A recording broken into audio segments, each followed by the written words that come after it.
There is one thing I'd like to acknowledge. What that? Is that yesterday, somehow, some way, Sidney Crosby coming to Toronto made its way into the Toronto news site. Oh, no. It started with a hockey news article. Okay? I'm not going to spend a ton of time on this. Started with a hockey news article, which then made its way across the internet. And then this morning, I'm running the board for my mom's morning show because they're in Barbados right now. So was I. And she's like, I don't have anybody to run the board. And I was like, okay, fine. And I see not only handsome Chris Johnson on Insider Trading 4 different times on mute, Hot. but Brian Hayes was on with Jay Onright, and he's talking about would Crosby be a good fit in Toronto, as if that's a question, and what does the package look like? And I just say, listen, I know Pens fans, I've been hard on you, but I am really going to enjoy this one. I know he's going to Colorado if he goes anywhere. I know. But can I enjoy this? No. Why can't I enjoy this? I won't even let my mind drift there. He's not coming here. He's not. going to Colorado. If he's going anywhere, he's going to Colorado. But like, He's probably not going anywhere. he's probably not. Also, please give credit to the correct people. Overdrive is the one who started this. I thought it was hockey news. That The hockey news, they reference Overdrive in their article. Like, One of those. yeah. No, Overdrive got this. Jeff and all of them got this started. My wife calls him. She's like, the Jeff dog. I'm like, you mean the O dog? The Jeff dog. Hayes and McLennan and the O dog, they all got this started. No, I listen. Jeff dog. I want to say, and Pasta, his co-host. I respect this so much. Noodles. Yeah. I was trying to think. I respect joke. the hustle. I love it, Very and clever. I hope that this ping pong ball that they've created never loses momentum, and that it just pings around the room like a stray bullet, doesn't hit anyone, doesn't stop, just keeps going until Crosby inevitably says, "I'm staying here for the rest of my career. Can you all shut up?" Oh, God. He's not saying that. Well, And no. if he meant Is it, he anyone would have said it already. Is anyone asking him though? I don't think anyone's asking him. No. And, well, they haven't yet. Oh, stop it. They will. Do you think they won't? People are saying. You got to ask the question. You're hearing it more and more. That's some of those are my favorite get out of it prepositions. Like, people have been saying. You're hearing it more and more. Yeah, there are rumblings. Chatter's picking up. Chris Drury sent out a trade memo. Included on the trade memo. A trade memo? Yeah, it's a trade. Could those go out? That Trouba and Kreider are up for grabs. Who's calling it that? It's literally. It was literally like in the Athletic. They called it. Yeah. Who called it that? Who called it? I'll look at who wrote the article. The article is Arthur Staple and Peter Boff. So And they call it a trade memo? yeah. So essentially, what happens is they send out. League sources confirmed a Monday report from Elliot Friedman that Chris Drury sent word.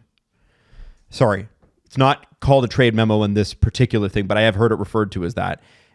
Sent word to all 31 other GMs that the Rangers are open to a trade, and those sources said Captain Jacob Trouba and longest tenured Ranger Chris Kreider were mentioned specifically by name in the league-wide missive. Oh, shit. So it's a missive. Damn. Let's look up synonyms for missive. Missive, synonym. Synonym. I didn't expect for this to be such a thing. I was just Message, communication, letter, word, note, memorandum. Oh, no. Oh, shit. It was a trade memo. Oh, no. Anyway, long story short, I think it's kind of interesting. Now, you may not realize this, but Chris Kreider is second on the team in goals. His 136 goals since the start of 21-22 are tied for 9th in the league. He's tied for last in assists. He is He has zero. zero. Steven Kreider got the same amount of at the that's so NHL crazy. level this season. That's actually wild. How long do you think that's going to last, Steve? Like, when's their next game? yeah. Not Till then. I pointed it out. That means it's done. Yeah. So here's what I want to know. Okay. I want to know who from this roster really and truly makes sense, because there are other names apparently out there. Mm-hmm. And one of them that I'm surprised is Ryan Lindgren, who is 26, who is a UFA. There's two names on that list that don't make sense. Well, who's the other one? Keandre Miller. Well, that I believe that was debunked. I don't think that that's Oh, actually true. okay. Well, No. good, because Yeah. that makes no sense. He has looked a bit soft at times, but I don't think that the Rangers are giving up on Cam Trouba. Well, now that we've eliminated that name, yeah, Lindgren doesn't make any sense either. Now, we talked about this in our season previews. They are facing a cap crunch at the end of the year. Somebody's got to go. Lindgren and Trouba have been paired up, so it's not been Lindgren-Fox, and Lindgren has not looked like himself, and it's hard to know whether that's Lindgren or Trouba or Fox or a mixture of all three. But here are the names from CJ. Kreider, Trouba, Kakko, who's played well, and Lindgren. Kakko has played well, and I mean, it's always very tough with a second overall pick. Like, oh, is he finally hitting his stride, or do we sell high? That's a guy they've been in rumors with forever. So, like, just rip the Band-Aid off. Do it. And sorry, who else? Trouba, Kreider, Kakko, Lindgren. Lindgren to me doesn't make any sense. And if you want to win a Stanley Cup, I don't think Kreider makes any sense. Well, that's what I thought, because he's been pretty valuable like the entire time and way outplayed his deal. Yes. And they almost tried. Remember, they tried to trade him like right before COVID that season. Like, good teams. I mean, he's been in trade rumors a lot over the course of his career. And yeah, but look how they've done keeping him, though. Like, all those appearances in the Final Four. I'm trying to remember if he was part of the Cup final team in 2014. He's played a lot of Stanley Cup playoffs. He was. He was? Played 13-14? Oh, because that was the year he hurt Price. Or was it 14-15? 13-14. Okay, yeah. That was the year he hurt Price. In 123, he's played 123 playoff games. That's a lot of playoff games. He has 48 goals. He's really, really good. He's a really, really good playoff performer. How did he do last year, though? In the playoffs? Yeah. 8 goals, 4 assists in 16 games. That's really good. Yeah. I just feel like if you have they're also good, by the way. The Rangers? Yeah, they're not hurting. But they're playing Carolina tonight, so it's a bit of a test. Okay. So try and beat them, I suppose. Like, Yes. you know what I mean? Like, I just feel like you trade Chris Kreider, you're going to spend the whole trade deadline trying to replace him. He does, and it's interesting because the article from Staple and Bott kind of says, well, he makes 6.5, and Okay. that might be kind of hard to move. And I'm like, oh boy, I think there'd be a lot of teams who would love a $6.5 million forward coming off of a 39 goal season. I think you're on drugs to trade this player. I don't understand. Yeah, they haven't been playing well. That's the thing. Like, Right. the record sits all right in comparison to teams who are like looking at, hey, we're in a playoff spot. We're at above 500. We've been winning more games than we're losing. We're doing okay. Yeah. But this team doesn't want to be there. Right. Like, they want to be in the conversation of the top teams in the league. We're going for the President's Trophy maybe again. We're winning the division. We're up there with the Devils. We're going to look like a Stanley Cup contender all season long. Yes. And the effort that the veteran core is giving on the ice hasn't been good enough. And that's why all of this is happening, is they need some sort of shakeup to get these guys going.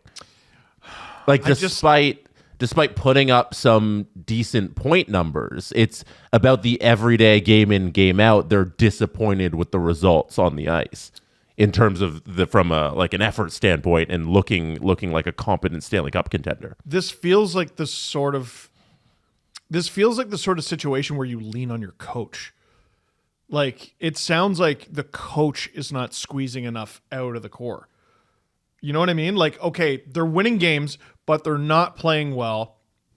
We have all these players who we know are valuable, like when they're playing their best. Lindgren is super valuable. Kakko is a nice complementary piece at this point in his career. Kreider is a ridiculous, like, he's still got good goal scoring totals, and he's good. He's one of your most consistent playoff performers. And then who am I missing from that? Oh, Trouba. All right. Trouba, like, are you going to dismantle other really good parts of your team because you're having difficulty trading this guy you gave trade protection to? Like, we're going to make these other trades because we haven't been able to find a suitable partner for Trouba. Like, I don't mind them making a move, and I don't mind them settling for not good enough. You know, they refuse to settle for what they've gotten. I just don't. Kreider to me doesn't make sense. Lindgren doesn't make sense. Kako, go for it. Trouba, obviously go for it. Right. And I think a move like Trouba makes a lot of sense to shake things up. Yeah, that trade protection screws everything up because I think Ottawa makes that trade immediately. I really do. Yeah, Ryan Lindgren also hasn't been the best since coming back from broken jaw. So, like, there's some holes there, and they're trying to fix them because they're not happy with being complacent with where they are. But to me, it's like if the Leafs had traded Tavares like after he was sick and was terrible. Yeah, I'm not advocating for moving Lindgren. Yeah. I'm advocating for the Rangers need a shakeup because they're not playing hockey that's going to lead them for a deep playoff run. They're playing stale now. Yeah. They did mention in the piece that Kreider is second on the team with 9 goals, but his line with Zibanejad and Riley Smith has been under 50%. Yeah, in general Riley Smith scoring to me, goals. like I was so hyped on Riley Smith because when I was looking at that series against Carolina and the way they were, I guess, against Florida, and like they needed that winger. They needed a good top 6 winger in Riley Smith who's going to step in there and get that Zibanejad Kreider line going. And I thought he was going to be the last piece, and he's been extremely disappointing. That whole line has been extremely disappointing this season. And he was in Pittsburgh last year too. Riley Smith. That's why they moved on from him so quickly. So I'm curious about that. I wonder is it circumstance or are we seeing the decline of a player who was awesome? And he's 33. I hope that's not the case. I'm not suggesting it is, but we have to keep an eye on it after 40 points in 70 games, where the previous year he had 56. Now, the next thing I want to mention. Sure. Sure. Oh, okay, you guys on it? No, the Rangers are... I'm staying on the Rangers, but... They're such a complicated team full of guys who can do it.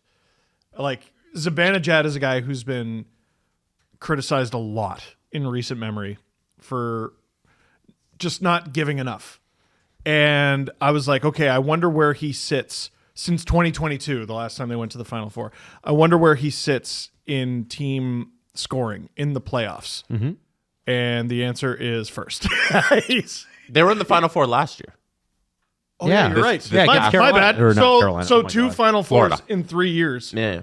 And Florida. now he was crazy in 2022, and he's dropped off since. Kreider is third. Oh man, I don't know. I don't know. I think if you want to ask the question about Peter Laviolette, like there's a question to be had about whether he's getting the most out of his players. I want Like, to ask the question. I think that's a very fair question, Steve.